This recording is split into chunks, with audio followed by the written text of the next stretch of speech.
Mercedes is battling some worryingly familiar problems in 2025 that mean its status as favourite for Formula One's big rules overhaul next year thanks to its engine building excellence is at risk. Mercedes is tipped by many to return to the top when Formula One's new power unit regulations kick in next year, just as it did when the current 1.6-litre V6 turbo hybrid engines were introduced back in 2014. But despite the all-new engine and chassis rules, its troubles this season indicate some major obstacles stand in its way. Now, when it comes to the performance of the new power units, nothing can be taken for granted. Paddock chatter suggests Mercedes is in a strong position, but until the 2026 cars hit the track, it will be impossible to test that notion. The rationale is that Mercedes' excellence on the power unit side, backed up by whispers about impressive performance numbers from its development work, and its works team status, means it has the maximum potential in terms of engine and chassis integration. Therefore, if the Mercedes engine really is the strongest, Mercedes should be the best team. But we're not here to talk about engine development, so for the sake of argument, let's assume that the Mercedes PU is top dog next year, even though a repeat of the scale of its 2014 advantage seems unlikely. This would make the Mercedes works team the obvious favourite, provided of course that the car is up to it. And whether Mercedes is capable of producing a championship winning car is the big question. Early in the 2025 season, Mercedes appeared to be on the right trajectory. It lagged behind customer team McLaren, but was at least a regular podium finisher. But as the season has progressed, its form has worsened. So is there evidence that Mercedes really can design a car that would be able to make the most of this notional engine advantage in 2026? Or are the weaknesses holding it back now proof of a more fundamental problem that won't just disappear thanks to a rule change? When the ground effect regulations were introduced in 2022, Mercedes was knocked off its perch. It had won 15 out of the 16 available Drivers' and Constructors' Championships over the previous 8 seasons, but under the new rules has won just 5 out of 77 Grand Prix. In 2022, Mercedes hit huge problems with bouncing and porpoising. Its much vaunted zero sidepod design was conceived to maximise the area of exposed floor and therefore increase the ground effect downforce. While its simulation tools promised prodigious downforce and performance, it didn't anticipate the bouncing problems. Again and again, the talk was of unlocking that potential, but it proved to be a fool's errand. Although the raft of upgrades improved the car, allowing George Russell to win in Brazil, the limitations in rear suspension geometry forced the team into a lower than ideal rear ride height, with overly stiff settings to keep the floor from getting too close to, or hitting, the ground. The 2023 car was supposed to be a refined evolution of the concept that eliminated the problems. As then technical director Mike Elliott said, a lot of the DNA of the previous year's car carried over into the Mercedes W14. But that didn't work. After qualifying for the first race of the season, big changes were promised and Mercedes started to go in a more conventional direction with the zero sidepod design ditched in an upgrade introduced in May. That said, Mercedes always insisted that this wasn't a necessary change and the original idea was sound. More important were the changes to the underfloor, brake ducts and front wing. Once again, the idea was that the full realisation of these changes would be in the 2024 car. Mercedes did make good on that, but hit other problems with the Mercedes W15, in particular the problem of rear instability. That's despite moving the cockpit rearwards in line with requests from Lewis Hamilton, which was made possible by the redesign of the architecture of the car by the switch away from zero sidepods. After an iffy start, the introduction of a flexible front wing, which ran for the first time on George Russell's car at the 8th race of the season in Monaco, allowed Mercedes to have its strongest run of form under these regulations. 3 wins in 4 races, between the 2024 Austrian and Belgian Grand Prix. That cured some of its problems with rear-end instability, thanks to allowing the front wing to generate downforce in the low speed, but back off at high speed to avoid creating too much front-end grip for the fast stuff. Although Mercedes also dominated the Las Vegas Grand Prix at the end of the season, the team continued to be erratic.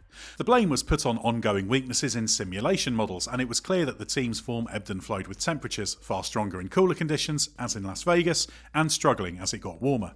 The hope was that this would all be solved for 2025. The early signs were promising for this season, with the Mercedes W16 handling well on track and racking up 4 podium finishes in the first 6 races, courtesy of Russell. That's its best start to a season in the ground effect era.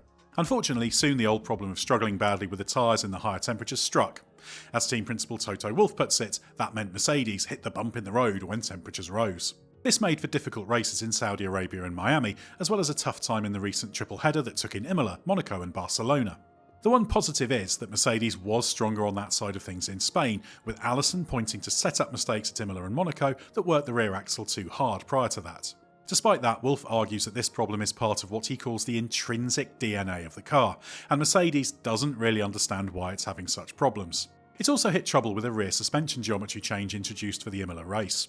This included a new inner pickup point for the top wishbone forward leg. This appeared to connect to the inner lower wishbone forward pickup point. The change seemed to lower the pickup point by 25 to 30mm. But with both Russell and teammate Kimi Antonelli struggling for confidence, this suspension change was parked for Spain. The configuration could return if Mercedes decides its removal wasn't responsible for the improved form in Spain, but if not, it clearly needs to be refined. All of this points to the fact that while Mercedes has a reasonable understanding of its car, it lacks the depth of knowledge of customer team McLaren, which is the runaway championship leader, while Mercedes has slid to third. In particular, Mercedes lacks knowledge of whatever it is that's causing its tyre troubles, whether that's the cooling regime, the suspension kinematics, or any other number of factors that can influence it. Aside from Antonelli's Miami sprint pole position, the Mercedes has only been thereabouts at best, and at worst well off the pace. That's why Mercedes needs to show more signs of progress. Fast. But why, you ask, doesn't Mercedes simply focus fully on 2026 car development? Well, it's not as easy as just sacrificing this season, given it's not in a title fight, to go all in on next year. Yes, it's a clean sheet of paper design, with nothing carried over, so you could say Mercedes is starting afresh. After all, the intention of next year's cars is for there to be less reliance on underfloor downforce, with the cars therefore not running so close to the ground. That means a very different airflow regime and a reduced chance of problems with bouncing and porpoising, as well as an easing of the balance challenges with low-speed understeer and high-speed oversteer of the current cars.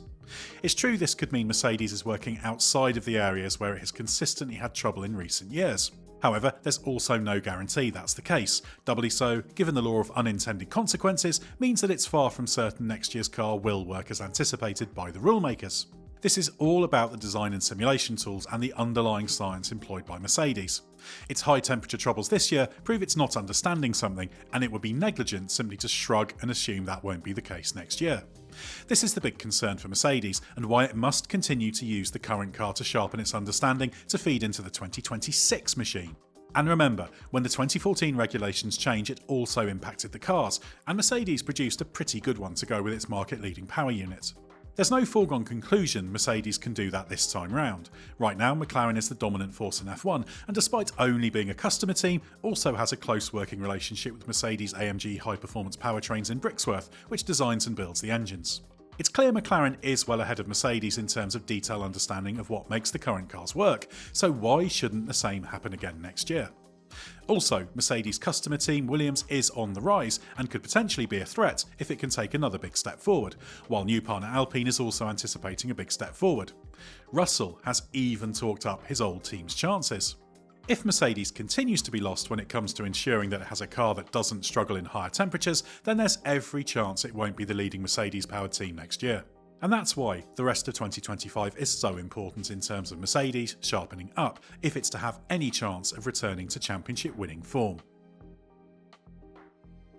On the plus side, Mercedes does at least appear to have a lead driver capable of fighting for the championship in George Russell, who is having a strong 2025 season. While talk persists of Mercedes chasing Max Verstappen, and there's little doubt Wolff would sign him given the chance, replacing Russell would be a big call to make.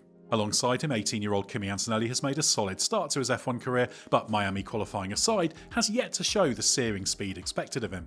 That is expected to come with experience, especially as he was promoted to F1 with Mercedes earlier than originally expected thanks to Lewis Hamilton's Ferrari move, but he still has, as Allison puts it, more to find, especially after a poor triple header with 2 retirements, a qualifying crash at Monaco, and no points, leaving him in need of a confidence boost. Russell is having to wait for his new contract, but if Mercedes does continue with him in 2026, it will have a strong combination of youth and experience. But the big question is whether it really can have a car that's capable of being a regular winner. The evidence of 2025 suggests there are still some problems that need to be solved, and there are new parts to come, including in Montreal this weekend. That's why Mercedes can't afford to be complacent and simply assume a change of rules will allow it to return to the glory days next year.